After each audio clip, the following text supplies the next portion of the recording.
desecration of democracy in Hong Kong, Orwellian repression in Xinjiang and Tibet, bullying of critics at home and abroad, and the suppression of freedom of religion, freedom of speech, civil society, and rule of law across the country. This commission, which exists to shine a light on the real human rights situation in China, has sought to prevent these Olympic Games from perverting the Olympic spirit and distracting from the real story. We have held multiple hearings, including one with the top U.S.-based Olympic sponsors. We've engaged those sponsors, the International Olympic Committee, the U.S. Olympic and Paralympic Committee, broadcasters, the United Nations High Commissioner for Human Rights. I hope it has made a difference in the degree to which U.S. companies are willing to lend their prestige to the false display of peace and harmony the Beijing Olympics represent. I hope it will influence the way these games are covered and the way these games are perceived by the world. I hope it will provide support to the Olympians who fear for their freedom of expression, their data privacy, and their basic rights. But these Olympics are commencing and will show a face the Chinese government and Communist Party don't deserve to show to the world. In this hearing, we will put a spotlight on the face of repression, the exact face and stories the organizers of the Beijing Olympics don't want the world thinking about as the torch is lit. For the last 60 days, the Congressional Executive Commission on China has conducted a daily Olympic prisoner social media campaign to tell a few of these stories. There are so many more in the CECC political prisoner database, which is only a sliver of the untold number of Chinese citizens detained or disappeared merely for exercising their human rights or being a member of a disfavored minority group. To better document these cases, in recent months we've revamped the database in several ways. In June 2021, we launched a new platform aimed at modernizing the database to address the security and sustainability concerns, streamline information, and maintain our ability to record and display a wide variety of data. This upgrade enhanced the database's search functionality, added publication of prior detentions, expanded detention details, and created a permanent archived source link. The CECC Political Prisoner Database recently began to document cases of political detention and imprisonment in Hong Kong in recognition of the rapid deterioration in the rule of law conditions, including arrests made under the national security law, as well as ongoing loss of independence of the judiciary and prosecutor's office. I never thought I would see the day when that would be necessary. But the sad reality is here, and it's our mandate to document these cases. In this hearing, we will hear about some of these cases in Hong Kong, as well as others we've highlighted in the Olympic Prisoner Project. We are deeply honored that one of the greatest champions of human rights in China, Speaker of the House, Nancy Pelosi, is here to help frame our discussion of these cases. I am similarly humbled by the panel of witnesses we'll hear from who will tell deeply personal accounts of the repression they and their family members have suffered. These witnesses have started organizations dedicated to the causes of human rights, rule of law, and democracy. They have lost fathers, husbands, uncles, friends to the Chinese system of arbitrary detention, and they have been locked up themselves. I can think of nobody better to hear from on the eve of the Beijing Olympics. These and the images behind them are the faces of repression we hope the world remembers at the Olympics get underway. Congressman Govern. Thank you, Mr. Chairman. Thank you for convening this hearing on prisoners of conscience on the eve of the Beijing Winter Olympics. Thank you for your leadership on so many human rights issues. I'm also honored to be here with my colleague from Virginia, Jennifer Wexton, who's been a leader on so many issues related to human rights, and obviously I'm thrilled to be here with, and honored to be here with the Speaker of the House, Nancy Pelosi. Before I begin, I want to just say a few words about the Asian American community. They have experienced a spike in hate crimes, discrimination, and invectives directed toward them. This has happened in a climate where public figures have declared or implied that China is to blame for all our ills. Think China virus. This commission monitors the human rights record of the Chinese government. Our criticism is not directed at the people of China or of Chinese heritage. I take great care, and I know the co-chair, the chair does as well, to make this distinction clear. And I hope that all my fellow commissioners do as well. This commission's important work is based on international human rights standards. Our message is strongest when grounded in the law and morals. We must strive to keep it that way. Hundreds of athletes are preparing to compete in this Olympics. They have trained for years. This may be their last or only shot at a medal. Ideally, the athlete's experience should be uncomplicated by the venue or the host. But sadly, that is not the case in 2022. When the International Olympics Committee awarded these games to Beijing in 2015, China already had the worst human rights record of any country on the planet. It has gotten worse since. The Chinese government has engaged in genocide against the Turkic Muslims, cracked down on civil society, and snuffed out democracy and freedom in Hong Kong. Many, including members of this bipartisan commission, asked the IOC to relocate the Games so that the athletes wouldn't have to compete under a cloud of repression. They refused. We asked the IOC's U.S.-based corporate sponsors to use their leverage to insist on human rights improvements so athletes on the medal stand wouldn't have human rights violations as the backdrop. They refused. They, save one, wouldn't even admit to the fact that genocide is happening in Xinjiang. If given a choice, I believe no athlete would want to compete in a country committing genocide and crimes against humanity. But that is what they are forced to do because of the feckless IOC and its corporate sponsors. You know, the risks are real. Last month, a Chinese Olympic official said that, and I quote, "Any behavior or speech that is against the Olympic spirit, especially against the Chinese laws and regulations, are also subject to certain punishment," end quote. Reportedly, the app that athletes are required to use in Beijing could result in theft of their personal information. Participants could be exposed to food or clothing made by IOC exclusive suppliers who use forced labor. Make no mistake, I am rooting for the athletes.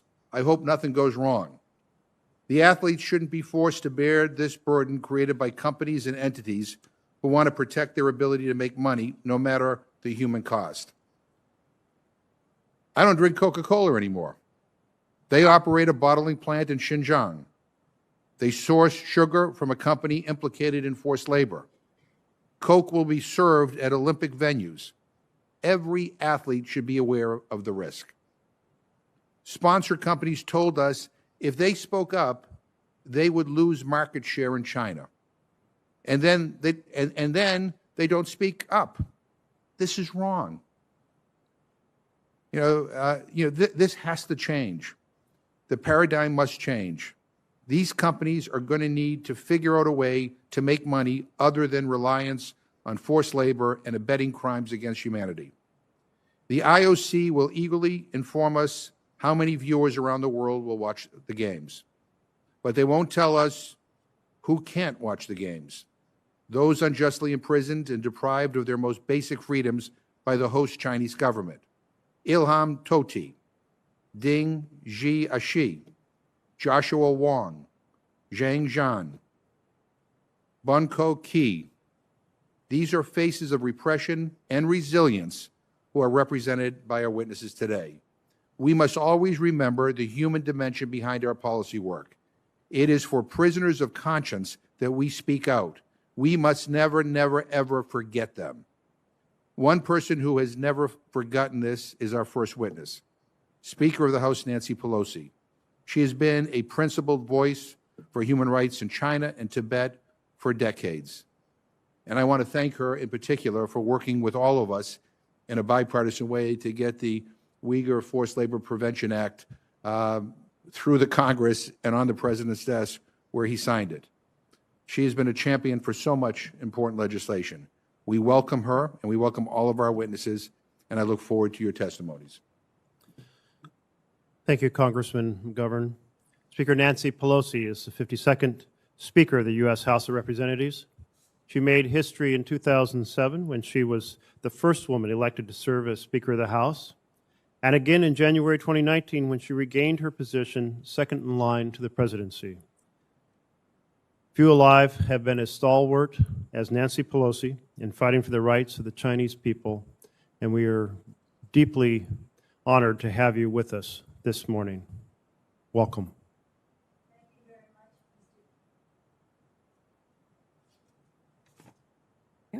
Thank you very much, Mr. Chairman, for your invitation to be here, for your kind introduction, for your great leadership. Your opening statement was values-based, a source of inspiration, and you used the word hope. It gives us hope as to how we go forward and how we can shed light on the injustices that are happening in China.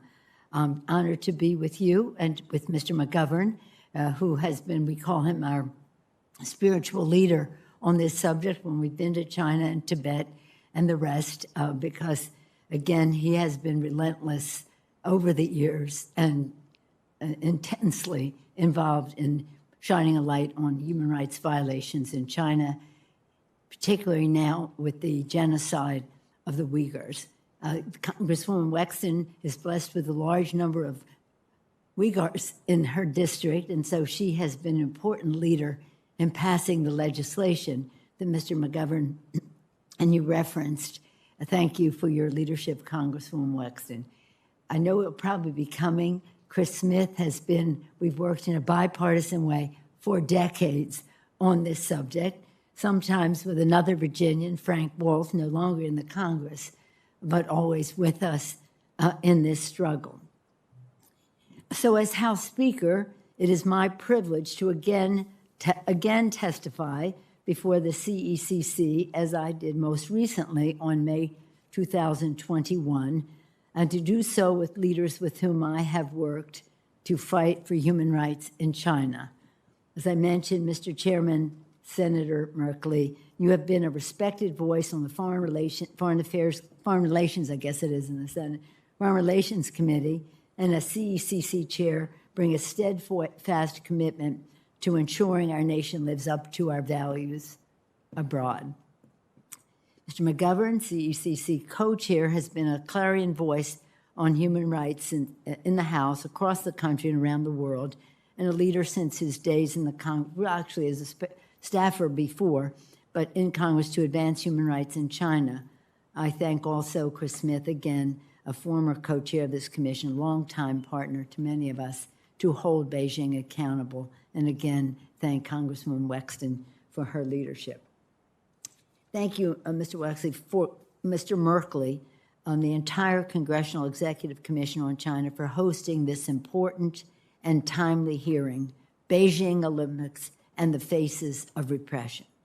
When the Olympic Winter Committees begin tomorrow in Beijing, the Chinese government once again attempt to distract the world from a decades-long campaign of abuse and repression. But the United States and the international community know the truth. The People's Republic of China is perpetrating a campaign of gross human rights violations, including genocide. Over the next 2 weeks, it is our urgent moral duty to shine a bright light on the many human rights violations being perpetrated by the host nation. And I say by the host nation because I associate myself with the remarks of Mr. McGovern. This is not about Chinese people.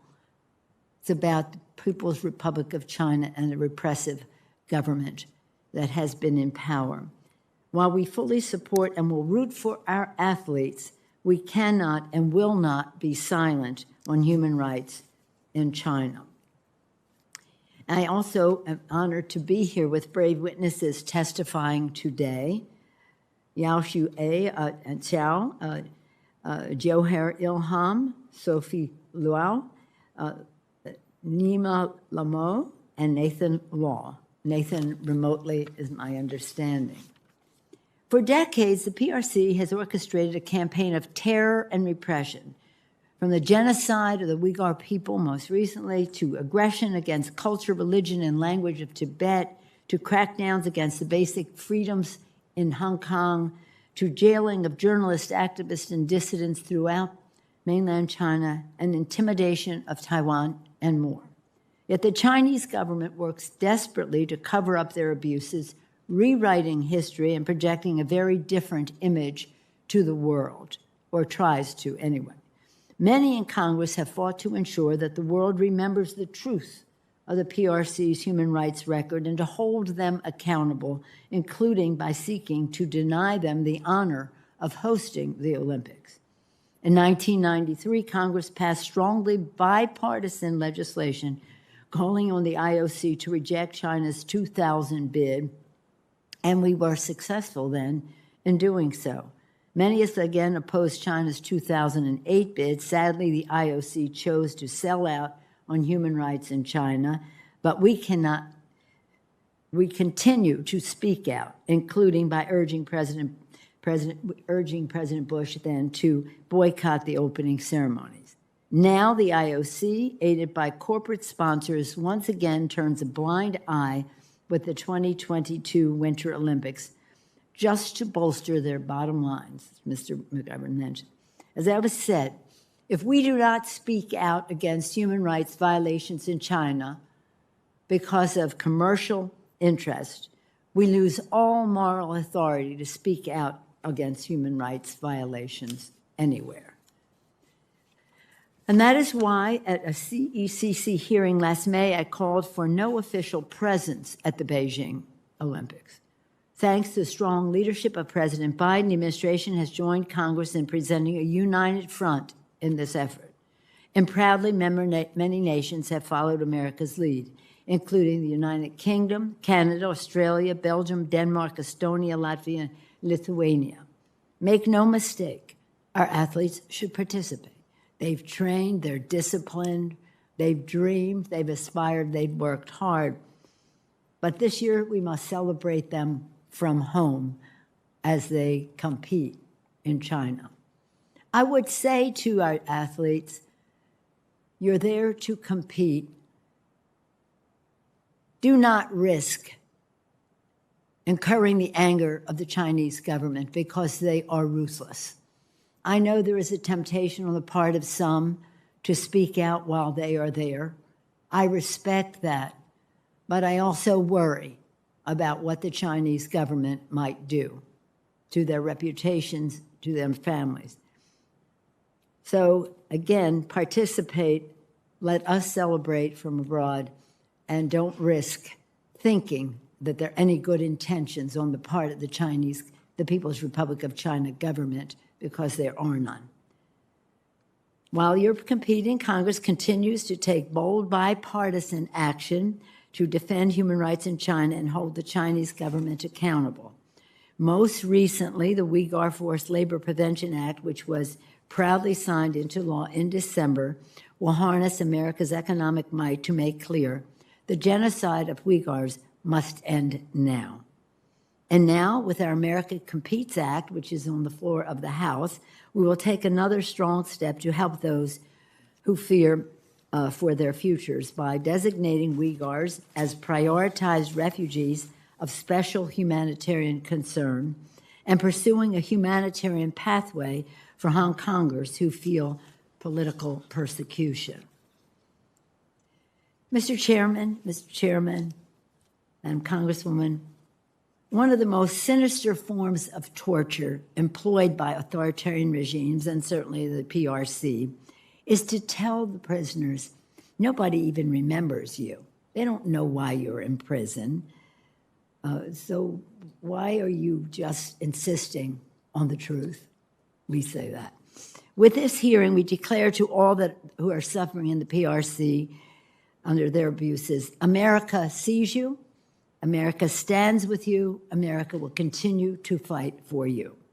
That is why I'm so proud to join our witnesses today to lift up the names for those who were in prison, such as democracy activist Jimmy Lai and Joshua Wong, Uyghur leader Yulam Chokti, and the Panchen Lama just to name a few. Now, we have, as Chairman Ruckley indicated, we have reams of names of prisoners who will not be forgotten. Many of them will be named by our witnesses today.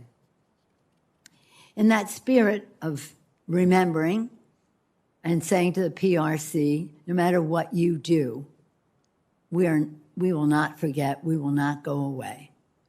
Much of our activism when this started in Tiananmen Square, when we saw you crush the young lives and hopes and dreams of so many young people in China who were there to demonstrate for a better future. Crush them with your tanks, and then try to erase from the history and the memory of people in China what happened that day. But we will persist. In that spirit, I'll close by quoting Li Chongqian, a former legislator who has devoted his life to keeping alive the memories of those who died fighting for freedom in Tiananmen Square. A former chairman of the now-defunct Hong Kong Alliance in support of patriotic democratic movements of China, he is currently serving time in prison simply for standing up for democracy. He said the following to the judge before he was sentenced this past fall, and I quote, "For 32 years, we have marched together in the fight to bring justice to those who put their lives on the line June 4th, 1989, and in the struggle for democracy.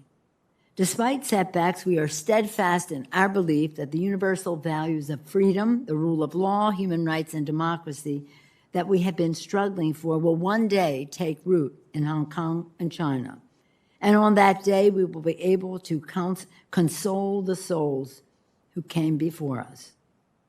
Thank you to the CECC for the opportunity to participate today and to elevate the voices of the Chinese government and to elevate the voices that the Chinese government has worked relentlessly to silence. We will not be silenced. We will not let those with courage be forgotten.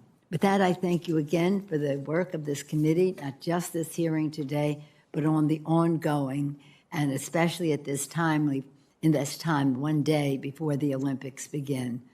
It's hard to fathom how they could choose a country like China to host the Olympics, but they have, and we wish all of the athletes well.